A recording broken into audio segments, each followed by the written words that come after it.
आपके एग्जाम के लिए एक नंबर स्ट्रैटेजी, 100 में से 95 नहीं, 96 नहीं, 100 मार्क्स। एसएसटी कैसे करी जाए, 4 दिन में अपनी पढ़ाई को कैसे सम अप करना है।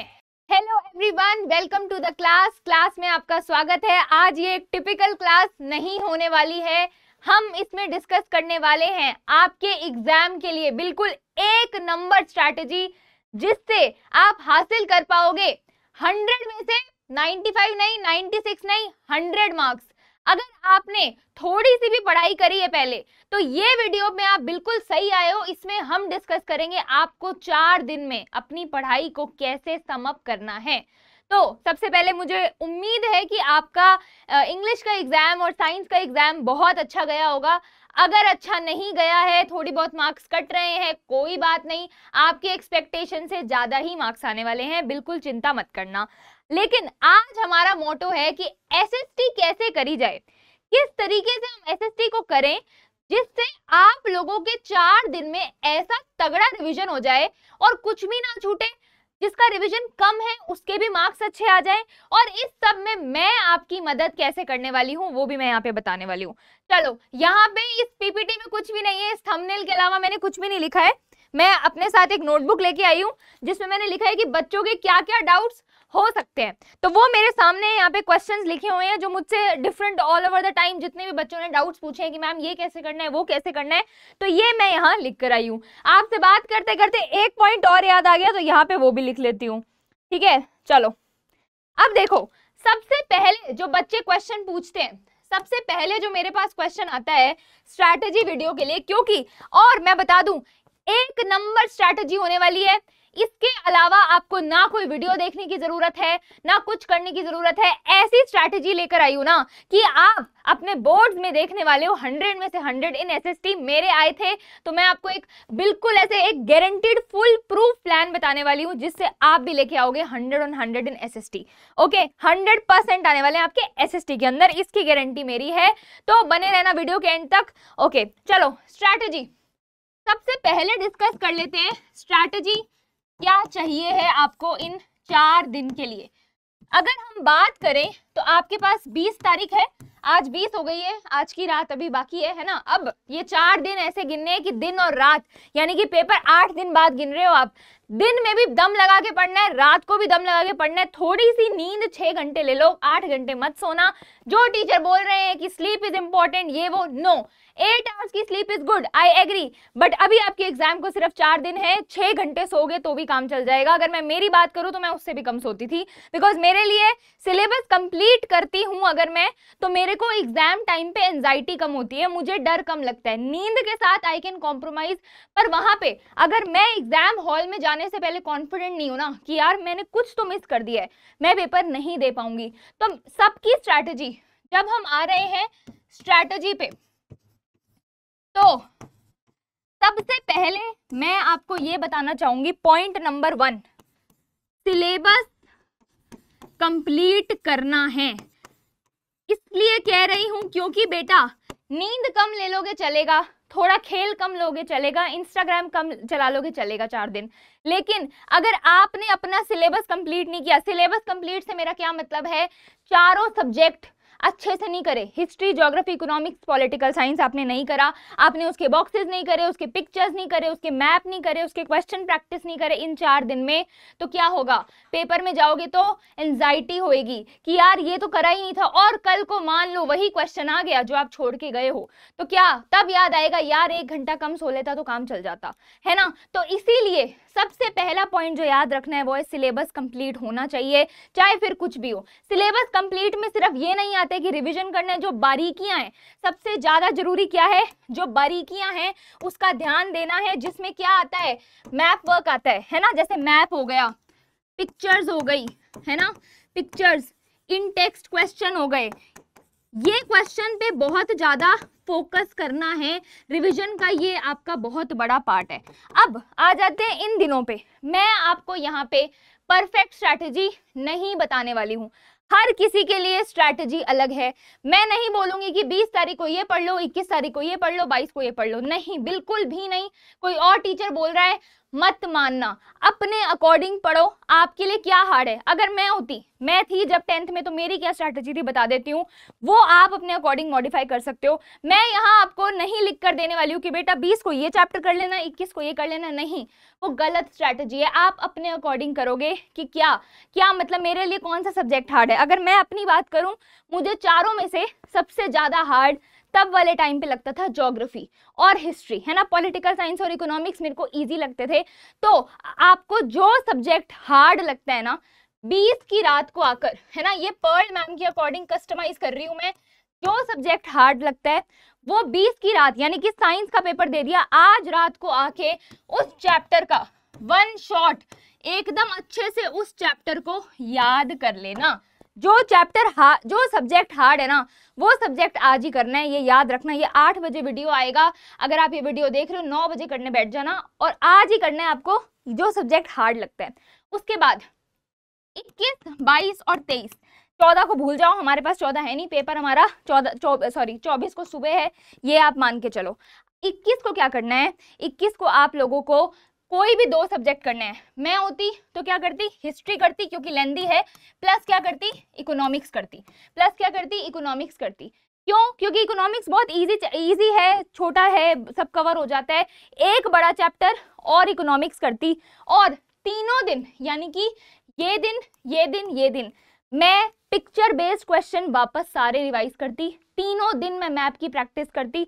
और एक चीज मैंने और लिखी थी, मैं तीनों दिन बुक्स एंड ऑथर देखती। अगर इस दिन मैं पॉलिटिकल साइंस पढ़ रही हूँ, तो भी मैं इस दिन जाके हिस्ट्री के नेशनलिज्म इन इंडिया में जो इंपॉर्टेंट डेट्स हैं, 1919 में ये हुआ, 1920 में ये हुआ, ये मैं जाकर जरूर देखती। तो मैं आप लोगों को बता दूं, जो ये टिपिकल चीजें हैं ना, ये बारीकियां हैं, जैसे कि map, important dates, picture based question, data based question, उन सबको डेली करना है। डेली 1 घंटा लगेगा, ये सारी बारीकियां हो जाएंगी। मैप करने में मुश्किल से 10 मिनट लगते हैं, पिक्चर बेस्ड क्वेश्चन का मैंने एक वीडियो बनाया है, मुश्किल से 10-15 मिनट लगेंगे आपको, वो हो जाएगा। ये बारीकियों को डेली करना है, क्योंकि अगर बारीकियों से क्वेश्चन नहीं भी आया ना, नहीं भी डेटाबेस क्वेश्चन आया, तो भी क्या होगा, वो आपसे इकोनॉमिक्स में क्या बोलेगा, सेक्टर्स ऑफ इंडियन इकोनॉमी पे नॉर्मल क्वेश्चन पूछेगा।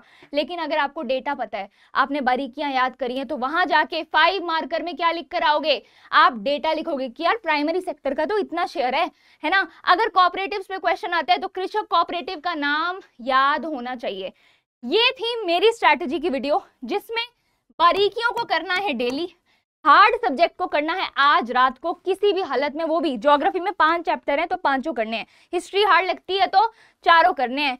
जो सब्जेक्ट हार्ड लगता है वो अपने अकॉर्डिंग यहाँ कर लेना। मेरे को ज्योग्राफी लगता था तब, तो मैंने ज्योग्राफी का नाम लिखा है। आज भी अगर मैं कहूँ, मैं ज्योग्राफी लिखती, क्योंकि तीनों सब्जेक्ट में मेरी ऐसी पकड़ है ना। लेकिन जो थोड़ा थोड़ा मेरे को भी डर लगता है ना, वो है ज्योग्राफी से, मैप से। मैं इतना ज्यादा मैप से डरती थी ना जब मैं 10th क्लास में थी, लेकिन क्योंकि जो मेरा एग्जाम का गैप था, उसमें मैंने 4 दिन डेली रात को सोने से पहले मैप किया है। डेली सुबह उठ के, जिस दिन 25 को पेपर है ना, सुबह उठ के भी मैप किया है। तो मैप को मिस नहीं करना है। ये है सबसे पहला स्ट्रैटेजी जो आपको रखनी है। कौन सी चीजें रोज करनी है, सिलेबस कैसे कंप्लीट करना है, सब बताया है। नेक्स्ट क्वेश्चन है, क्वेश्चन कितने प्रैक्टिस करने हैं। चलो क्वेश्चन कितने प्रैक्टिस करने पे आ जाते हैं। क्वेश्चन कितने प्रैक्टिस करने हैं, जितना हिस्ट्री पढ़ रहे हो अगर, तो उसके चैप्टर के अंदर जो भी प्रोबेबल क्वेश्चन बनते हैं, आपने एनसीईआरटी के साइड में लिखा होगा, वो प्रैक्टिस करने हैं। ज्यादा क्वेश्चंस के पीछे नहीं भागना है। अभी मौका है रिवीजन करने का। जब आप चीजें रिवाइज करते हो, मान लो आप हिस्ट्री में प्रिंट कल्चर रिवाइज कर रहे हो, तो आप विमेन का रोल पढ़ोगे उसमें, तो खुद सोचो यार विमेन के रोल पे भी क्वेश्चन आ सकता है, ये कर लेता हूँ। इसीलिए ज्यादा क्वेश्चन के पीछे मत भागना, पहले रिविजन करना। कितने क्वेश्चन कितने भी कर लो, इनफ नहीं रहेंगे। तो इसीलिए अच्छा हिस्ट्री कर रहे हो तो 15-20 क्वेश्चन उसके प्रीवियस ईयर देख लिए क्या आ रहे हैं, है ना। बताऊंगी इसमें कि मैं आपकी मदद कैसे करने वाली हूँ। पेपर इजी आएगा या हार्ड, इजी या फिर हार्ड? मुझे लगता है इजी आएगा। क्यों इजी आएगा? क्योंकि सैंपल पेपर इजी था, इंटरनल चॉइस इतनी सारी है, और मेरी वन शॉट्स मैंने जो 15 डे एग्जाम बस्टर सीरीज करके थी उसमें मैंने एक एक चीज कराई है, तो मेरे अकॉर्डिंग पेपर इजी आएगा। अगर आप ठीक ठाक बच्चे हो, जिसने थोड़ी ठीक ठाक पढ़ाई करी है, उसको पेपर इजी लगने वाला है, क्योंकि आपकी एसएसटी एक्चुअली में 10th क्लास की बहुत इजी है, सैंपल पेपर इजी है, जो मेरे साथ बच्चे जुड़े हुए हैं उनकी प्रैक्टिस एक्चुअली में अच्छी है, तो पेपर इजी आएगा। फुल टू कॉन्फिडेंस के साथ जाना है और पेपर को फोड़ कर ही आना है। उसके बाद आते हैं आंसर कैसे लिखना है। आंसर कैसे लिखना है बहुत बार बता चुकी हूं, पर एक चीज बता दूं, ज्योग्राफी में मैप वर्क बिल्कुल मत छोड़ना, हिस्ट्री में पिक्चर बेस्ड क्वेश्चन और data, specially nationalism in India and Europe में, प्रिंट कल्चर में कुछ नेम्स है ना, कोरिया में कौन सी बुक थी, जापान में कौन सी बुक थी, वो नेम नहीं मिस करने हैं। आंसर्स अच्छे तभी होंगे जब आप डिटेल्स लिखोगे, उसको हाईलाइट करके आओगे। ये आपको सबने बताया होगा, स्पेस छोड़नी है, ब्लैक पेन यूज करना है, ब्लू पेन यूज करना है, फ्लो चार्ट डायग्राम बताने की नीड नहीं है मुझे, पर इंपॉर्टेंट डेटा नहीं छोड़ने हैं, और चारों दिन डेटा रिवाइज करना है, रात को सोने से पहले चारों दिन मैप, पिक्चर, डेटा, ये सब आपको रिवाइज करना है। फिर आते हैं डेली रिवीजन, मैंने लिख दिया। अब रैंक प्लस आपकी कैसी मदद करेगा, यानी कि पर्ल मैम आपके लिए क्या करने वाली है। तो हम क्या करेंगे ना बेटा, मैं आपके लिए लेकर आई हूं एक मास्टर प्लान, जिसमें हम करेंगे, कल क्या है 21 तारीख है, कल हम करने वाले हैं हिस्ट्री सुबह 9 बजे। कल हम क्या करेंगे, हिस्ट्री करेंगे सुबह 9 बजे। फिर शाम को जो हमने हिस्ट्री में मैराथन करी है, उसी के मैराथन के शाम को हम करेंगे इस हिस्ट्री में से 5 बजे आपको एक रिकॉर्डेड लेक्चर मिल जाएगा, 5-6 बजे के करीब, जिसमें आपको जो भी 25 क्वेश्चन लेकर आऊंगी मैं, वो 25 क्वेश्चन कर लेना, उससे बाहर पेपर नहीं आ सकता है।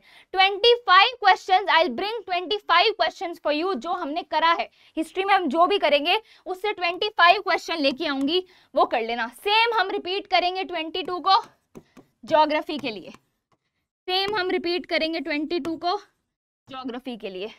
23 को किसके लिए रिपीट करेंगे, 23 को करेंगे हम ऐसे ही इकोनॉमिक्स प्लस पॉलिटिकल साइंस। यहाँ पे भी सेम रात को, शाम को, मतलब शाम को 5 बजे इधर क्या लेकर आएंगे हम, कॉम्पिटेंसी 1 मार्कर 3 मार्कर, जो भी क्वेश्चन बन सकते हैं हिस्ट्री से, ज्योग्राफी से, इकोनॉमिक्स से, पॉल साइंस से। यानी कि ये तीनों दिन एकदम सेट है। हम लोग हिस्ट्री करेंगे सुबह पूरी रिवाइज, शाम को पेपर आपके हाथ में होगा कि ये क्वेश्चन बहुत प्रोबेबल है जो मेरे एनालिसिस से आ सकते हैं। फिर उसके बाद ज्योग्राफी करेंगे, जो मेरे एनालिसिस से आ सकते हैं वो आपको दे दिए जाएंगे। उसके बाद इकोनॉमिक्स और पॉल साइंस करेंगे, मेरे एनालिसिस से जो मुझे लगता है आ सकते हैं वो मैं आपको यहाँ पे ला के दे दूंगी। और 24 तारीख को 24th को हम करेंगे पूरा सिलेबस प्रैक्टिस, जिसमें हर इंपॉर्टेंट क्वेश्चन को वापस डिस्कस किया जाएगा। तो मैं आपको बता दूं, इसी के साथ हमने मोस्टली स्ट्रैटेजी डिस्कस कर ली है, और 25 तारीख को भी कोशिश रहेगी सुबह आपके लिए यूट्यूब पे लाइव आया जाए। पेपर लीक भी करेंगे, पेपर के डाउट भी क्लियर करेंगे, सब कुछ करेंगे, जो भी आपके डाउट्स होंगे वो क्लियर करेंगे। कंट्रोवर्सीज इतनी हो गई है कि पेपर लीक तो मुंह से ही नहीं निकालना, आपको पता होगा, लेकिन मोस्ट एक्सपेक्टेड क्वेश्चन को जो मुझे लगता है आएंगे वो जरूर डिस्कस किया जाएगा। इसी के साथ हमने 4 डे का प्लान डिस्कस कर लिया है। किसी भी टीचर की बात में नहीं आना है, अगर वो कह रहे हैं कि 21 को ये करो, 22 को ये करो, नहीं, हम अपने अकॉर्डिंग चलेंगे। हमारे वीक सब्जेक्ट्स पहले करेंगे, जो भी आपका वीक सब्जेक्ट्स हो आज रात को उसको खत्म करके ही सोना है। इसी के साथ थैंक यू, मिलते हैं 4 दिन रैंक प्लस में। भाई जगराता कर देंगे, इतने अच्छे से पढ़ाई करेंगे ना कि 1 नंबर, मतलब मजा आ जाएगा आप लोगों को। तो ठीक है, thank you so much. I hope जितनी एनर्जेटिक मैं हूं उतने ही एनर्जेटिक आप लोग होंगे। Thank you so much, bye bye.